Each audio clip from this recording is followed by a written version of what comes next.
Episode 184. Cherish the Right Person. Mr. Robinson, Mrs. Cox's water broke. I'm afraid she's having the baby. Jake's eyes suddenly became sharp, which made Serena turn her head. Although he still had a poker face, his subtle smile showed that he was in a great mood. Okay. Send Hunter to Austin Hospital. Okay, Laurel answered. After hanging up, he whispered to Serena. Lila is having the baby. She said incredulously. It's just a bit more than 7 months. She's creating drama every day. It is only natural that the baby's premature, he said as he dialed Miranda's number. Austin Hospital. Lila Cox is having a premature birth. Execute the plan.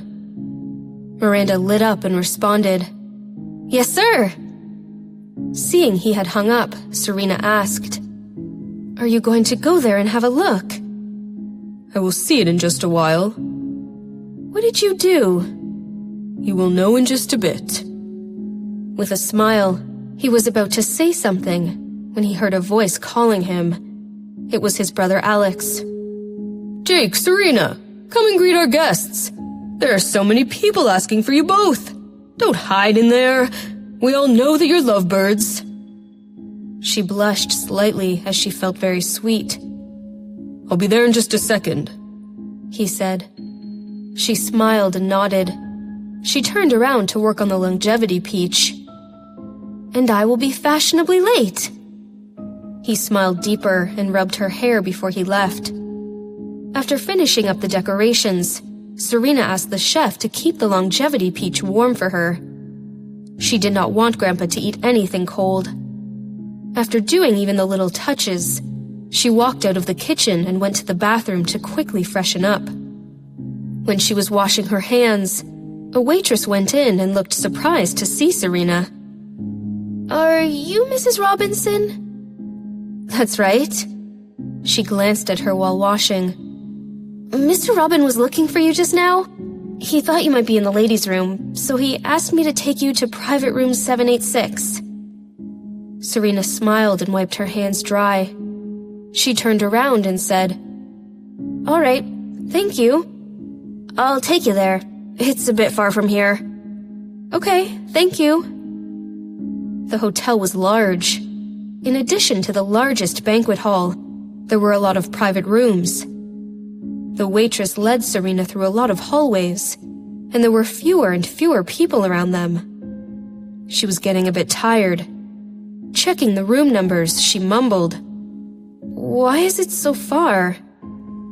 The waitress smiled and said, Mr. Robinson said he wanted to give you a surprise. You will know when you see it. Hearing that made Serena smile even more. Very soon, she arrived at room 786 with the waitress. It's here. I'll leave you alone. Thank you. She thanked the waitress and walked into the hall. However, the room was empty. The table was not ready either. Feeling a bit odd, she called, Mr. Robinson? No one replied. She walked further inside and found a trash cart placed at a corner of the room. How did something like that get in a hall of the hotel? Serena instantly had a bad feeling. She wanted to turn around and run away, but her neck was suddenly choked. She struggled hard and wanted to cry out loud. However, before she said anything, something was pressed against her nose. With a strong smell, her vision became blurry, and she lost her consciousness in less than 2 seconds. Austin Hospital was the oldest medical facility in the city and had taken in many pregnant women giving premature birth. However, this was the first time that it had been a headline. Even doctors that had worked here for decades had never seen anything like this. Outside the delivery room, a dozen people had gathered. Although they were blocked outside, and no large cameras were allowed, it was still easy to tell that they were taking pictures with hidden cams.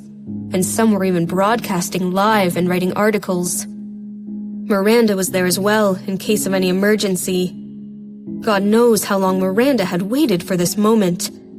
Lila Cox was the most despicable kind of mistress. Miranda was aware and had seen how this woman had wronged her boss. It was her who almost made Serena divorce Jake. Everything was because of this baby. As everything was about to come to an end, Miranda was very excited, but also very nervous. As soon as the baby was born and a DNA test would be performed in front of everyone, Lila Cox would lose all her leverages. At that time, the entire city would learn what kind of person she was. The slap in her face would be so loud.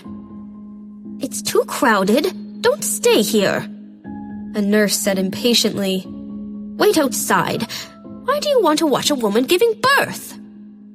Miranda backed off, and a reporter gestured everyone to hush. Everyone became silent. Seeing that, the nurse knew that she could not chase these people away, and went to the delivery room. Miranda heard footsteps that were familiar. She turned around and saw Stephen Wrong. She was very surprised at seeing him there. "Hey, what are you doing here?" Did he want to make a scene when his first love was giving birth? Stephen looked at Miranda and his look softened. "I came here to put an end to everything." "End?" she asked.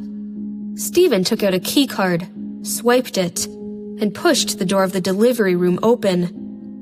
Miranda stared, her eyes wide, and blurted out, "How gutsy!" Stephen pushed the door open, and the doctors inside all looked at him. "Hey, you can't just enter! Go out now!" A nurse shouted immediately, wanting to kick him out. However, Stephen disregarded it and looked towards the bed. "Lila, it's me." In great pain, Lila's eyes lit up when she heard Stephen's voice. "Stephen! Oh my gosh, Stephen! I can't believe you're here!" Her tears fell uncontrollably. Reaching out a hand towards him, Lila said, "I'm here, Stephen. Let him in." "No, he can't. It's the delivery room." "No, let him in. Otherwise, I will not push." With her face pale, Lila yelled. The pain almost took her consciousness away. After negotiating with the doctors, Stephen put on some protective clothing and a mask after less than 20 minutes. He walked over and looked down at her. Lila's legs were apart. From his angle, he could even see blood trickling down. "Oh, Stephen!" Lila reached out a hand and grabbed him.